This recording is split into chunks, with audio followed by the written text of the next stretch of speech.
میں آپ کی طرف گفتگو کو کچھ اس حوالے سے لے کر آنا چاہوں گا کہ ویلیو آف میرج کے طور پر مختلف ڈیفائن کیا کہ مہر جو ہے ایک ویلیو ہے، ایک اس کی اہمیت بیان کرنے کے لیے، اس کی قیمت سمجھنے کی، اس کی ورتھ کے طور پہ بیان کیا جاتا ہے. تو ایک خواتین کے یا خاتون کے کسی عورت کے ذہن میں مہر کی وجہ سے کیا سائیکولوجیکل بینیفٹس اس کے ڈیولپ ہوتے ہیں، کیونکہ اس کی حیثیت وجوب کی ہے، یعنی واجب ہو جاتا ہے، تو اتنا اہم کیوں رکھا گیا اس کو؟ اور اس کی سائنٹیفک ریزن آپ تھوڑا سا، میں ایک تھوڑی سی دور کی مثال آپ کو دوں گا، اس کے بعد پھر میں صرف لے کر آؤں گا.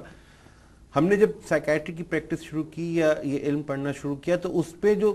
کچھ پہلی باتوں میں جو ہمیں پہلی بات بتائے گی کہ آپ کبھی بھی اپنے کسی کلائنٹ کو فری آف کاسٹ انٹرٹین نہیں کریں گے، چاہے آپ اس سے ٹوکن کے طور پہ ₹1 یا ان کے زبان میں £1 یا $1 کیوں نہ لیں.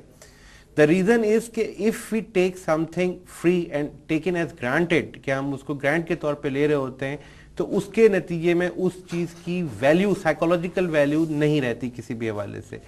تو اسلام جو ایک عالمگیر مذہب ہے اور پیور اس کی بیس ہی سائنس پر ہے، تو وہاں کیسے ممکن تھا کہ ایک اتنے بڑے ایشو کے پہ جب ایک نسل انسانی کی بقا کے لیے مرد اور عورت کو ایک دوسرے کے قریب کیا جا رہا ہے، تو وہاں پہ اس کو مہر کے نام کے ساتھ اس چیز کو لاگو نہ کیا جائے. تو واٹ آئی پرسیو سائنٹیفکلی از دس کہ مہر کے نتیجے میں نہ صرف مرد کی سائیکی پہ ایک پازیٹیو اثر پڑتا ہے کہ he is giving something in order to get some thing,